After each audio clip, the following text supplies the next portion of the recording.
Welcome to another episode of the brand called You, a video and podcast show that brings you leadership lessons, knowledge, experience, and wisdom from hundreds of successful individuals from around the world. Today, it is my privilege to welcome an award winning filmmaker who has made over 200 films, Pavitra Chalam, to our show. Pavitra, welcome to the show. Thank you so much. It's such an honor to be speaking to you and to be on the show. Thank you. And I'm so delighted to have you sitting on the other side of the camera because most of the times you're probably sitting on this side and directing.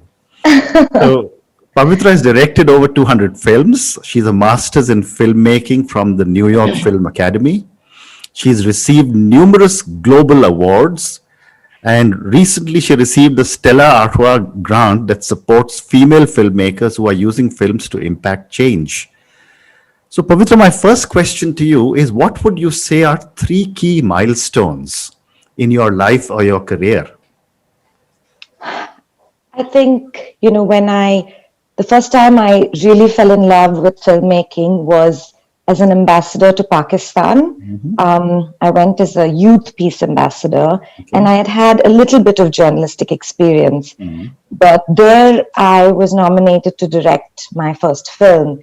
And I think that definitely was a big milestone for me personally, because it made me realize that this is what I want to do in my life.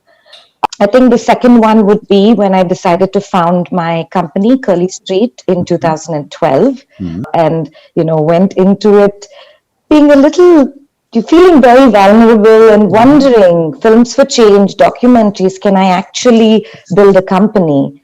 And we're 8 years old today, and that's amazing. It feels great. Amazing. And I think the third would be our global release on Netflix, which was on the 15th of October this year. Which one was that?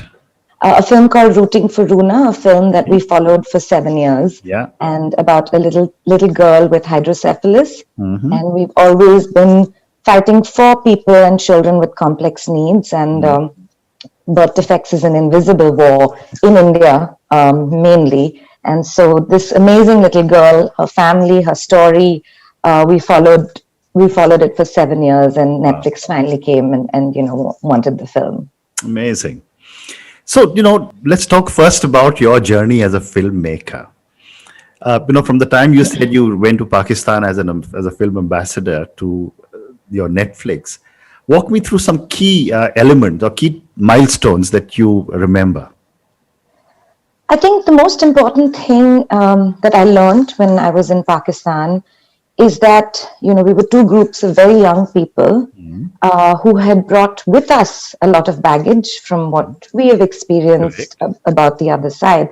But we were also just young people who wanted to do something and make a difference. And we wrote a script, and it was to be a peace statement between the youth of both countries. And we wrote the script. We named the film Bus, meaning enough. It was also shot on a bus. And we realized that even in the writing of the script and in the creation of trying to, the conceptualization, things started to get heated up.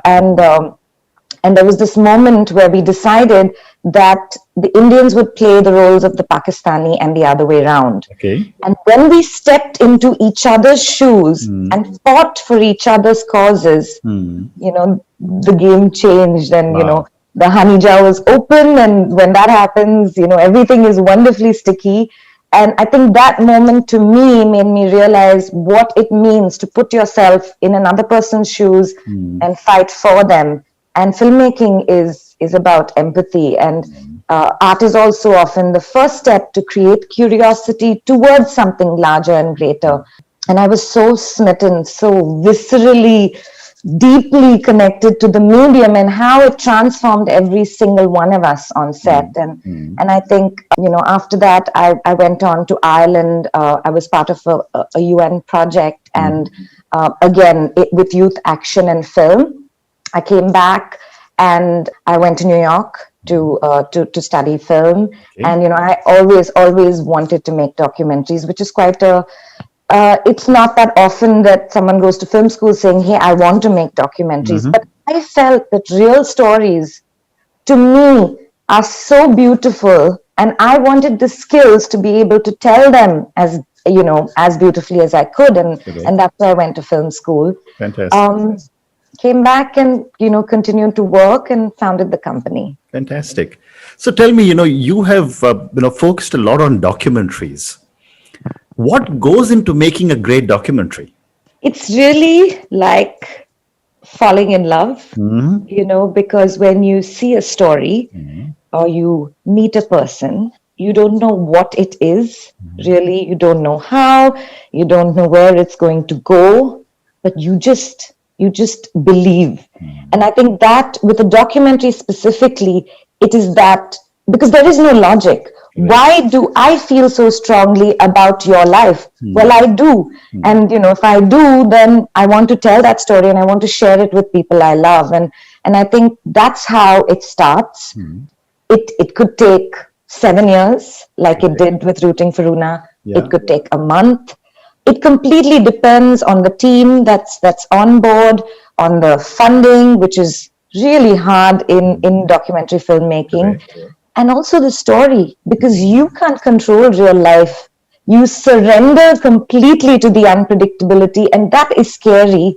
But then you're also capturing something that's evolving and revealing itself in front of your eyes, and you try and capture it in the best way that you can, and then present it as you have experienced it to the world. So yeah, I would say that is what it's really like. And tell me, how do you determine what subject to really pick up? I mean, you've done over 200 films. How do you determine that, this is a story that I want to be able to make into a documentary?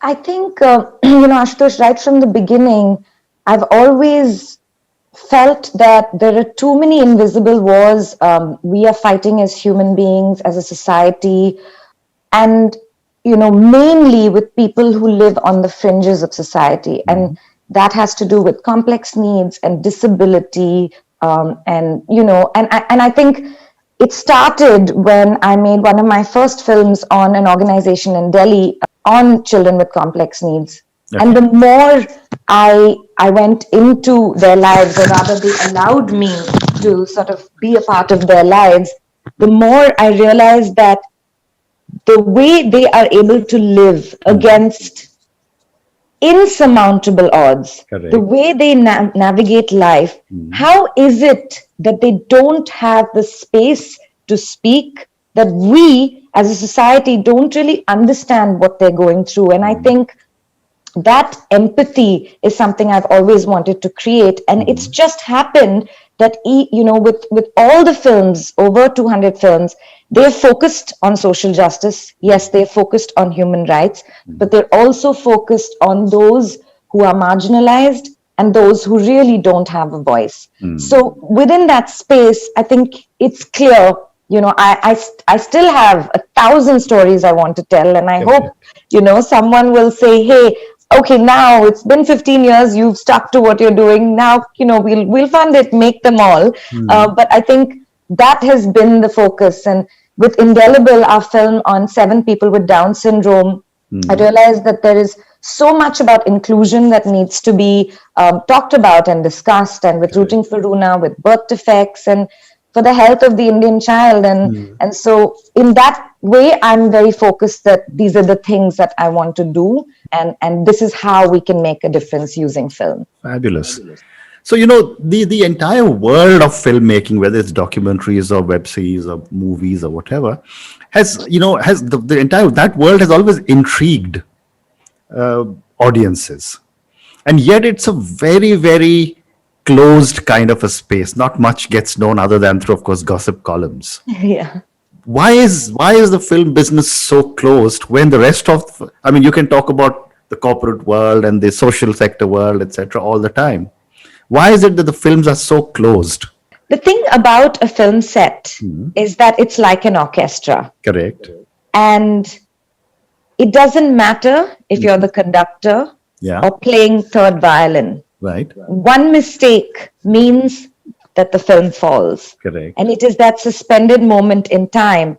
And I think there is so much that is technical and detailed and, very labor intensive, that might come across as quite boring, because what's on the other side is the magic that's being made, and is the beautiful cinema that you see. So I actually don't think that the industry is closed in that way. I'm just not sure how many people are really interested in, what exactly is happening behind the scenes. How does this particular sound get recorded, or why, frame rate is so important, or, why we need to be shooting with this lens. It doesn't matter, because finally what they want to see is the moment and the picture.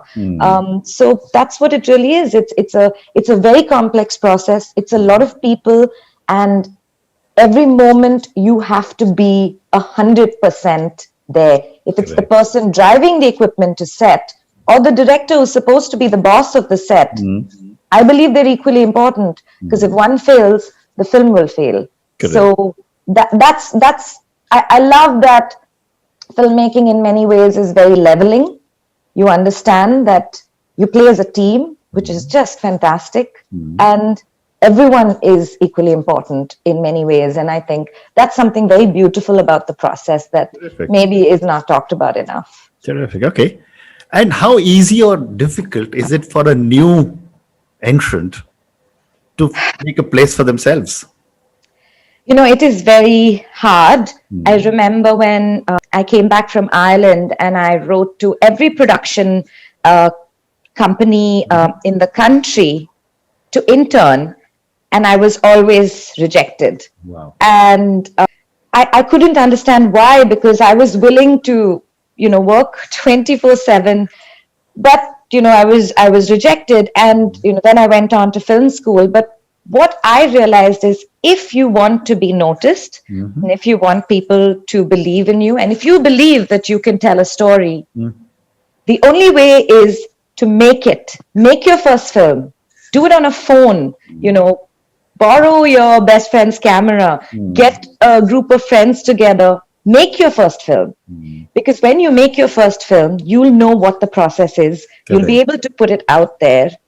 And then, people will notice you and then say, hey, why don't we work together? Why don't, you make this film for us? And I think that proof of concept is really important. It's I would say, easier to just focus on what you want and make that film. And now it's easy, you just take this phone and you can tell a story. Because trying to go around and constantly ask for that validation can be very hard, and especially with commercial films. I'm from a very different world, the corporate world and the entrepreneurial world. And what you're saying is exactly what happens with the startup. I mean, it's always bootstrap your startup, whatever little money you have, show proof of concept. Yes. And then everything else starts flowing. So there you are. We have a similarity between films and the corporate world also. Yeah. Okay. That's awesome. So one more question for you on filmmaking before I move to the next segment. Are the skill sets different to make a commercial film versus a documentary? I think in terms of technical skills, it's all the same. You have to understand your equipment, your team, protocols. You have to know it all. I think with commercial filmmaking, you are able to plan, you're able to get a retake, you're able to, do it a certain way, and make sure that you get what you want. I think with documentary filmmaking, it's very observational. It's also in many ways very intimate. You are right there in the middle of a very personal moment. Correct. And you have to capture it. So I think it's more about the kind of emotional way that you can make a film with documentaries, because you are in the story with the hero and their family or the people around or the animals. And how do you bring their story to light without in any way causing, any unrest or causing any form of pain or despair, and making sure, more importantly than anything, that you are respecting the person and the story, and that you are treating it with dignity. So I think, when you step into that moment, these are the things that we have to keep in mind and make sure that we don't cross certain lines. We never manipulate a moment, but we let it unfold as it should be, and then bring it to the audience. Terrific. So, Pavitra, let's move to the second part of our conversation, which is on the mum's word. Tell me about this venture that you have started.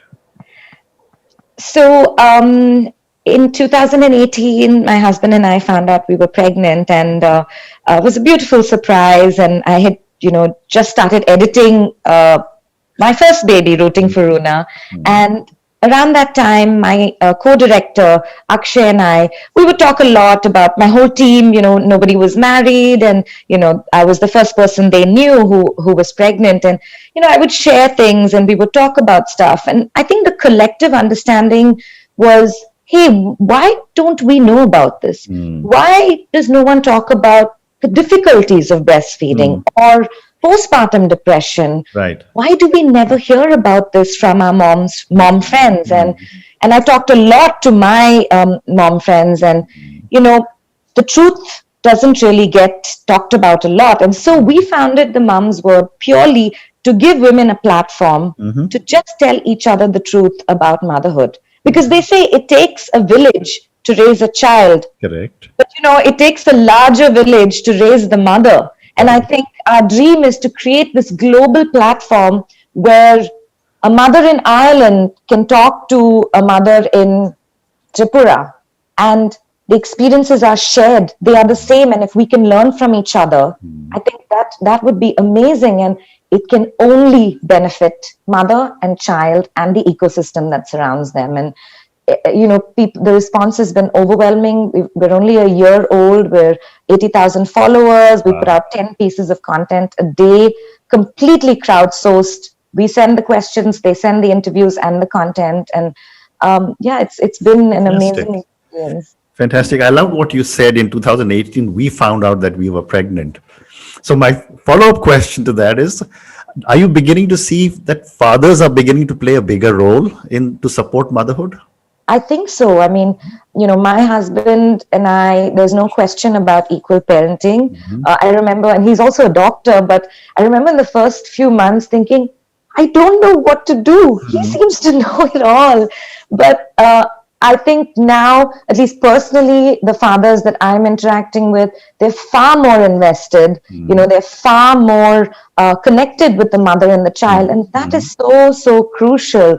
And I remember my husband was interviewed on the Mom's Word. He was the first dad, and my co-director interviewed him. And he said, people say, oh, the husband should go and sleep in the other room because he has to work. And he said, but raising this child is more important than any of the work we're doing. So why should it be that we need to get our rest when actually the mother needs to get her rest? And I thought that's a great mind shift from our parents' generation and our grandparents' generation, because fathers were never involved in a very sort of tangible way in the beginning. Correct. And they didn't know the mess and the drama and the fun of year one of motherhood and parenthood.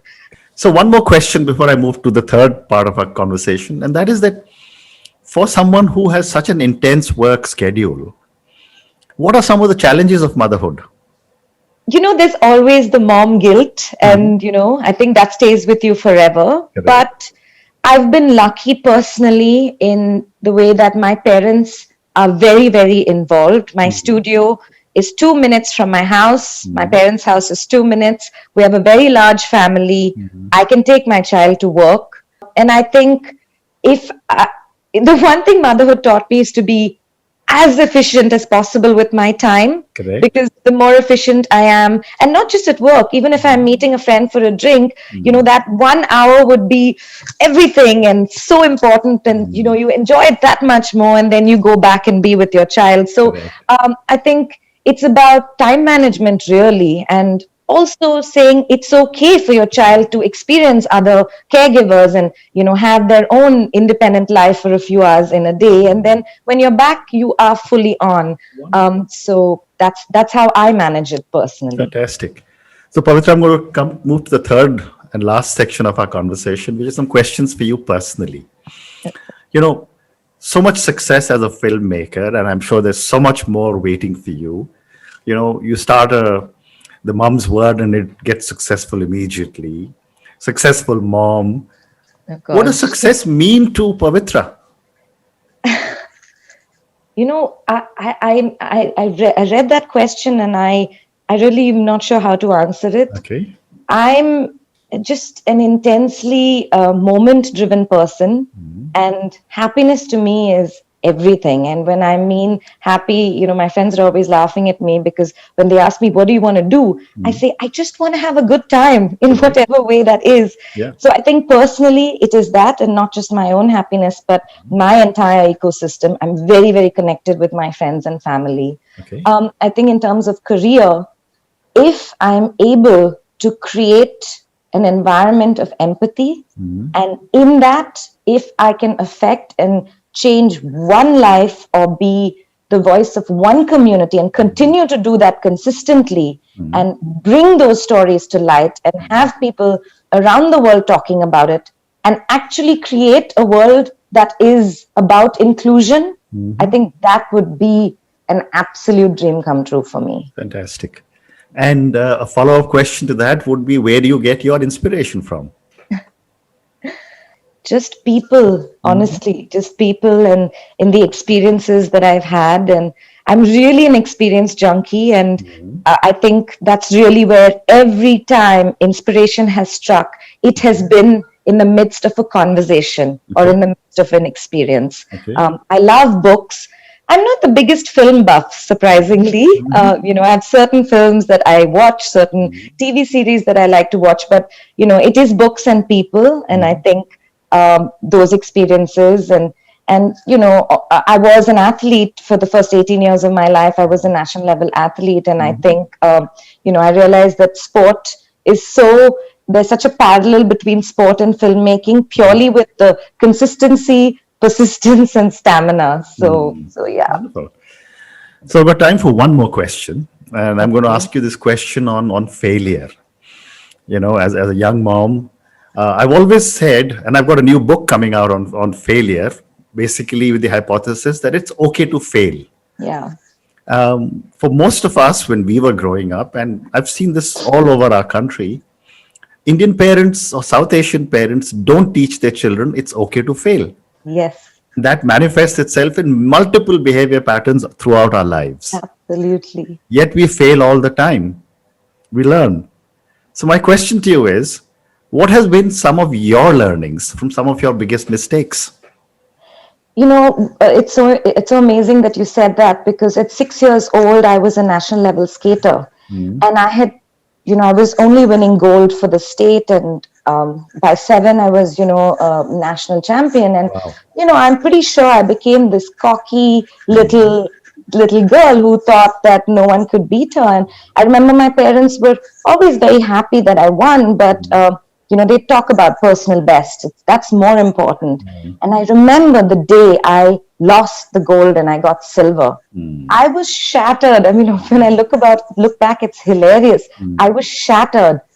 But I turn around and my parents are celebrating on the sidelines and, hugging me, and we throw a big party with cake. And I was so amazed. And my mom said, the most important lessons you will ever learn will be in these moments that you consider failure. And I think the way I dealt with failure after that was, I'm not scared of failing, because in the environment that I was, it was treated with so much love and so much importance. And I learned after that, but it's not about competing. It's not about beating someone else. It's about yourself, what makes you go forward, and more importantly, how can you raise everyone else up with you? And I learned that pretty young. As a result, in many ways, I'm fearless, because I think, so what? What's the worst that can happen? Correct. And in many ways, I think, even if the worst happens, we will be okay. And I think that has been my greatest learning. Fantastic. Pavitra, thank you so much. Thank you. Such a Thank pleasure you. speaking to you. I wish Thank you you. lots You're and lots very of kind. success. Thank you so much, Ashutosh. Thank you.